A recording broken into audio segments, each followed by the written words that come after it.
Okay, so chapter 9, molecular bonding in geometry theories. So molecular geometry is a three-dimensional spatial arrangement of atoms and their valence electrons in a molecule or ion.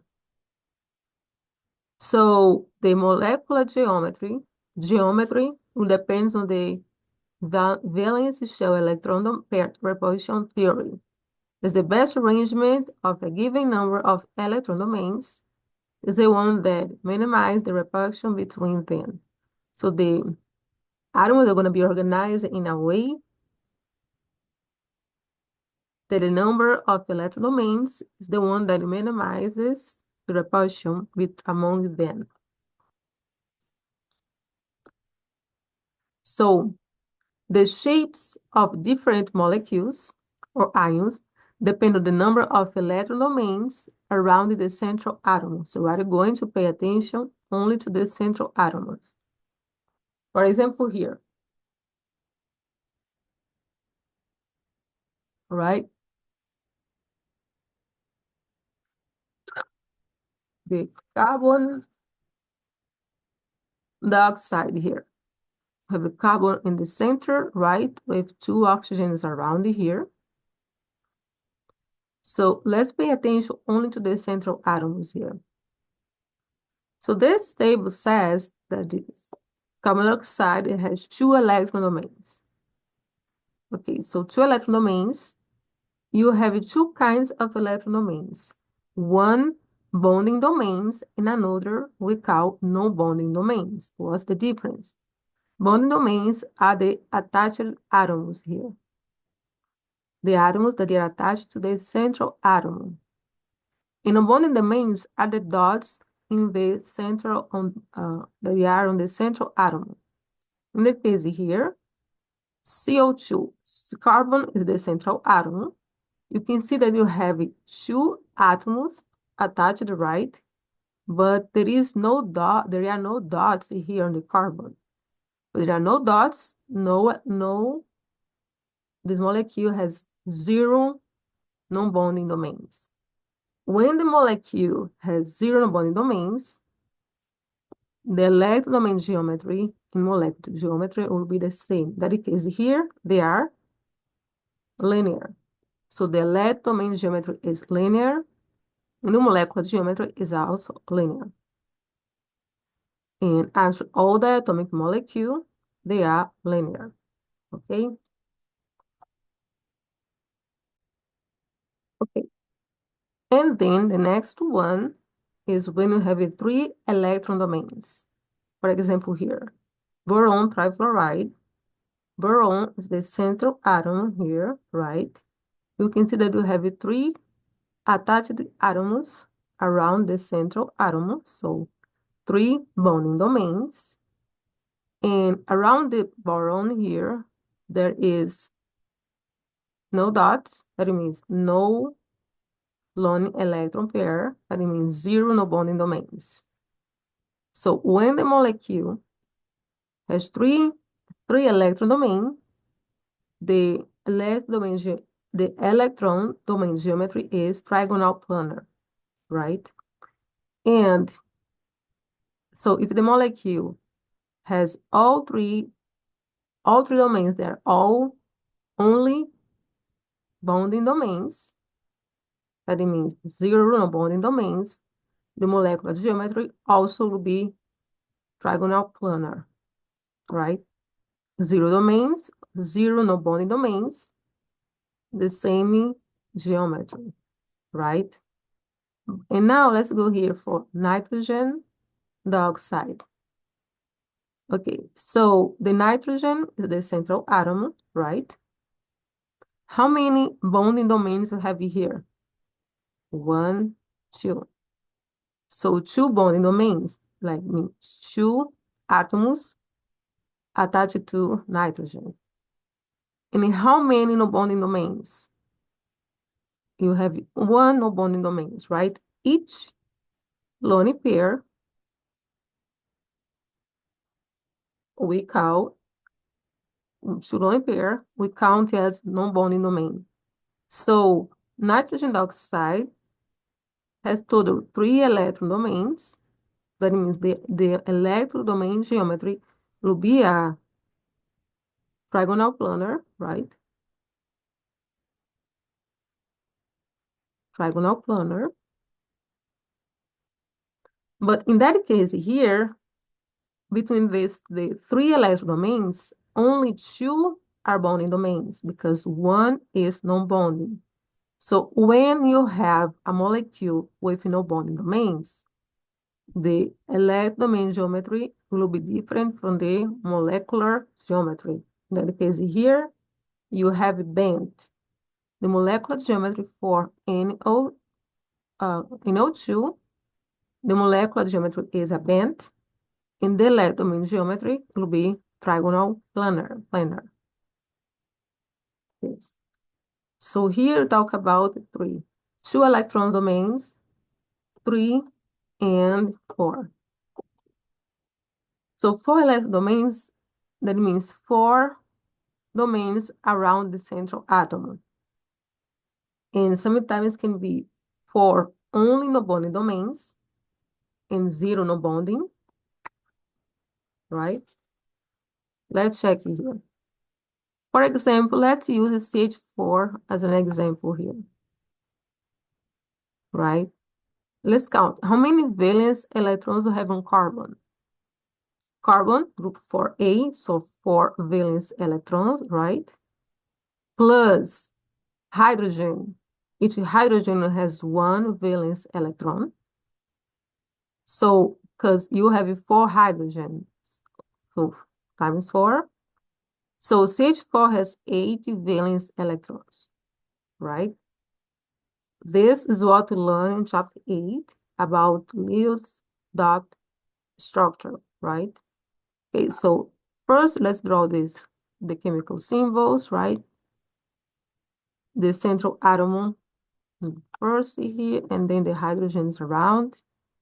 So after you draw the symbols, let's connect the atoms to the central atom here. Now let's count. How many electrons we used with the lines? Each line counts as 2 electrons. So 1, 2, 3, 4. 4 bonds, right? How many electrons here? 2, 4, 6, 8.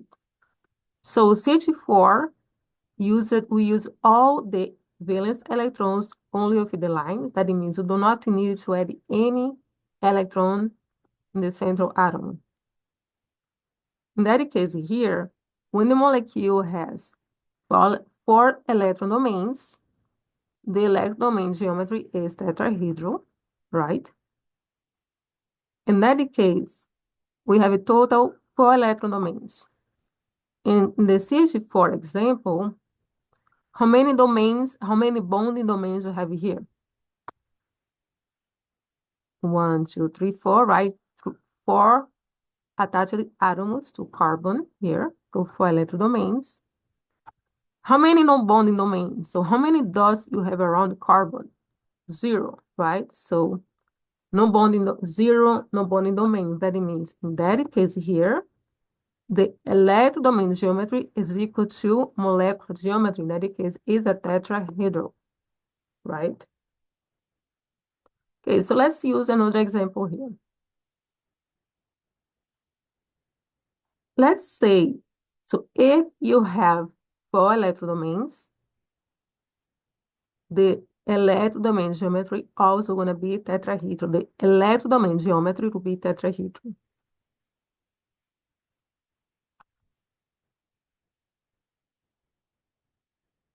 Right?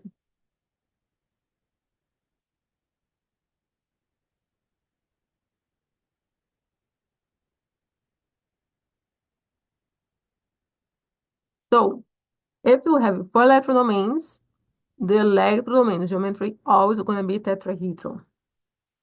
But the molecular geometry will change, depends on how many non-bonding domains we have. In the first case here, the molecule has electron domain geometry tetrahedral, And the molecular geometry also will be tetrahedral here because 4 domains are all bonding domains. There is no non-bonding domains, right? And okay, in the second example here, let's do for NH3. NH3, nitrogen, how many valence electrons have for nitrogen? Group 5A, so 5 valence electrons, right? Plus each hydrogen has 1 valence electrons. You have 3 valence electrons, right? The total here, NH3 has 8 valence electrons, right? Okay, so let's connect it here. Nitrogen, 3 hydrogens here, right? So after you draw the symbols where connect with the lines, I'm gonna count how many electrons we use over here. Each line counts as 2 electrons, right? 1, 2, 3, 4, 5, 6. But NH3 has total 8 valence electrons. So 8 valence electrons minus 6 from the lines, we still have 2 dots.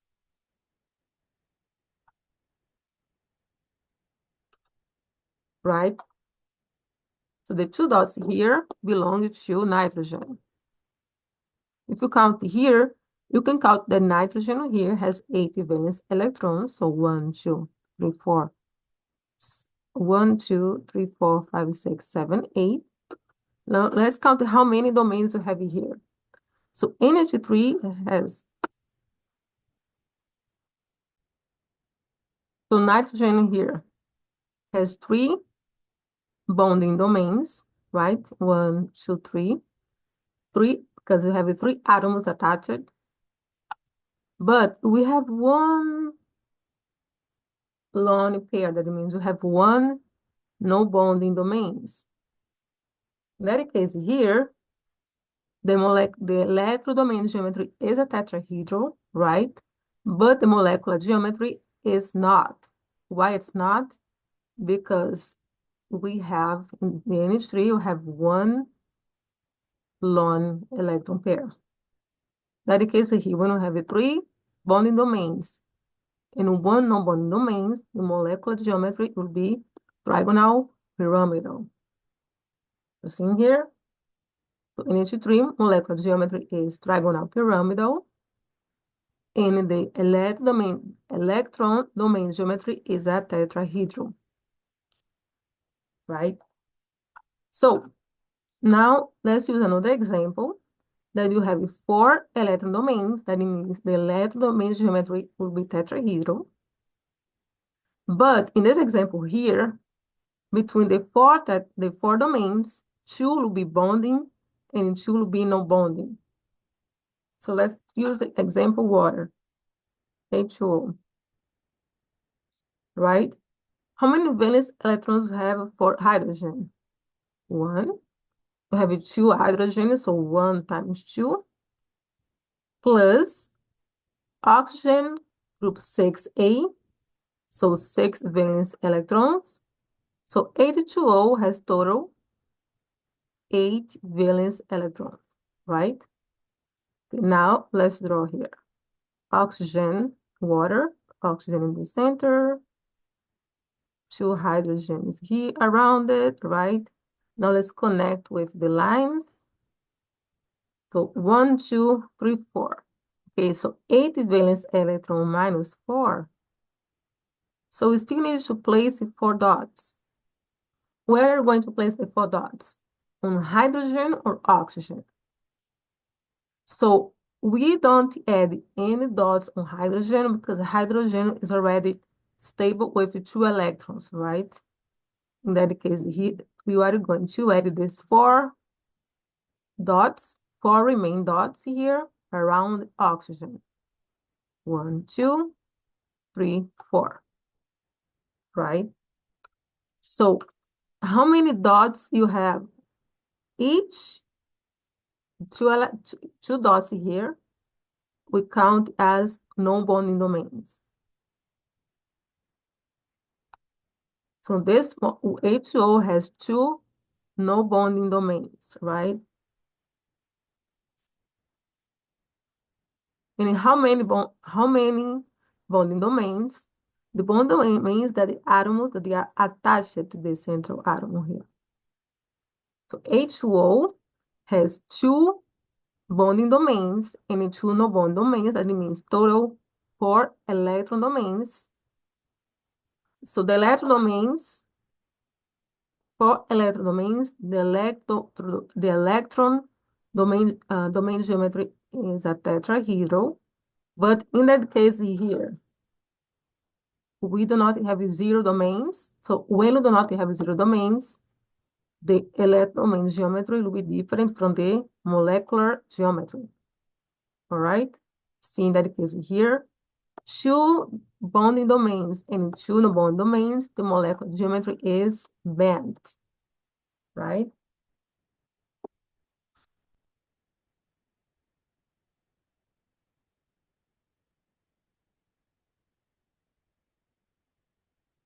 Okay, so bonding versus non-bonding pair of electrons.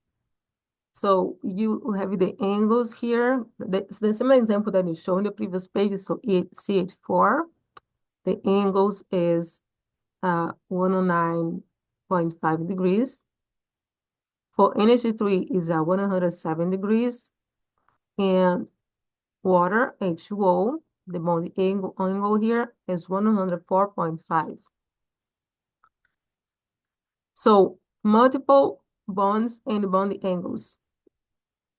Double and triple double and triple bonds have larger electron domains than single bonds.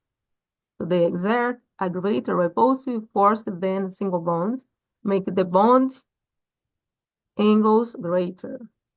I'm seeing here, you have the double bond here. So you have the bonding angle here greater than the single bonds.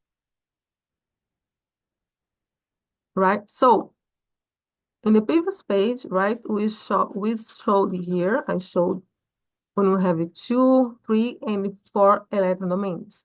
But now is when you have 5 and 6 electron domains. So when you have 5 electron domains, the electron domain geometry is a trigonal bipyramidal. So the bonding domains, we have 5 non-bonding domains, 5 bonding domains. So when you have 5 electron domains, between these 5s, 0 non-bonding domains, the electron domain geometry is equal to the trigonal, is equal to the molecular geometry. So in the case here, trigonal bipyramidal for both. Why? Because here, non-bonding domain is 0. But if you have 5 electron domains, between these 5, 4 is bonding and 1 is non-bonding. So now the molecular geometry will be a seesaw.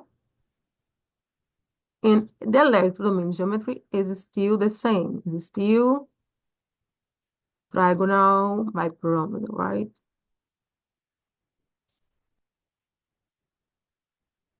So the electron domain geometry will be always the same for 5. If you have 5 domains, the electron domain geometry will be always the same. What's gonna change? What's gonna change will be the molecular geometry. That depends how many non-bonding domains you have. Right? So here, the molecular geometry. So for 5 electron domains, and if we have 5 electron domains with 0 non-bonding, the molecular geometry is trigonal bipyramidal.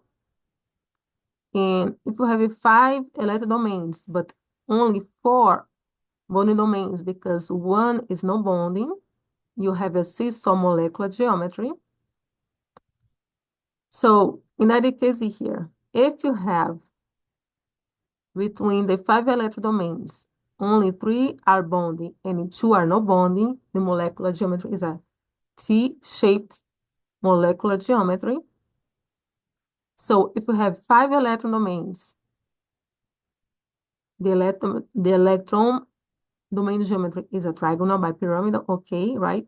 But between these 5, only two only 2 are bonding domains, and all another 3 are not bonding. You have a linear molecular geometry, right? The same thing here. If you have 6 electron domains,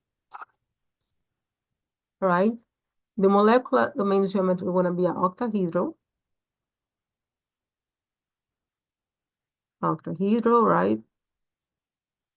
Octahedral.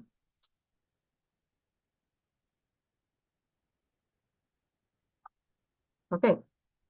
So when you have 6 domains, that means 6 bonding or no bonding around the central atom.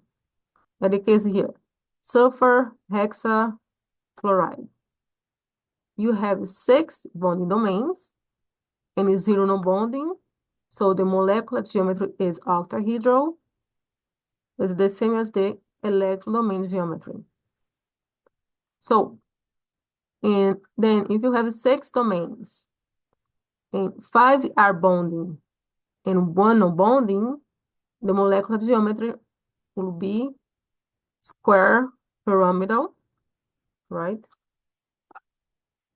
And if you have 6 domains, but only 4 bonding and 2 no bonds, you have a square planar molecular geometry.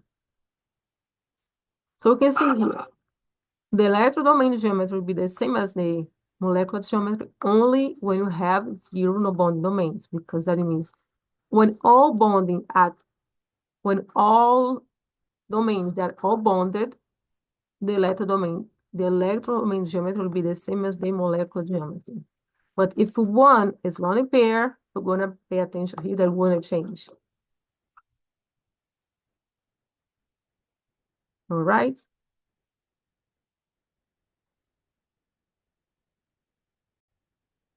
Okay. So shapes of large molecules.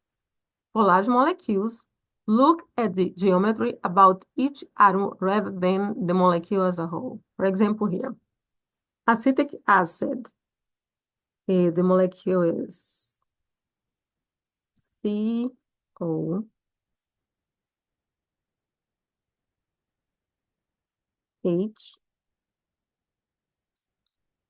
with C,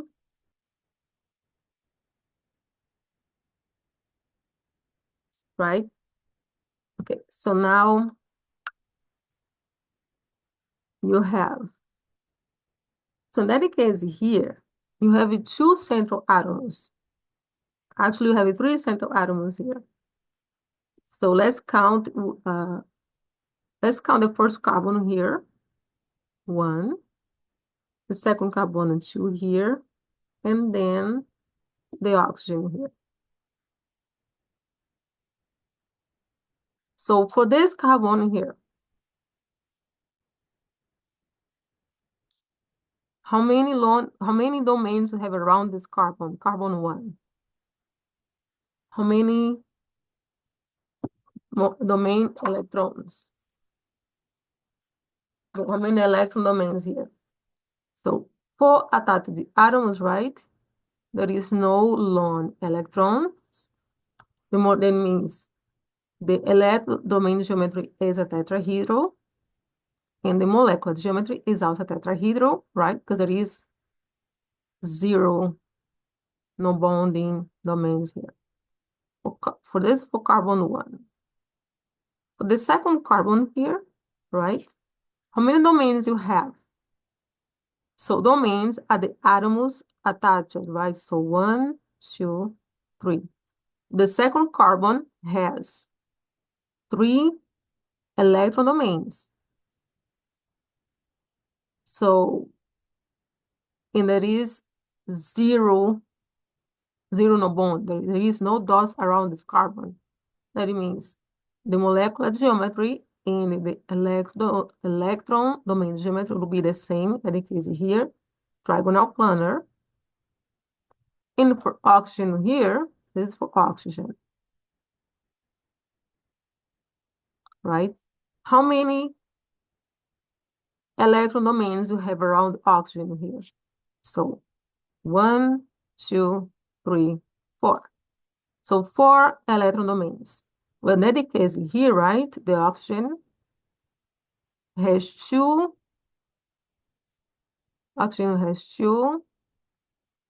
right? No bonding, and 2 bonding.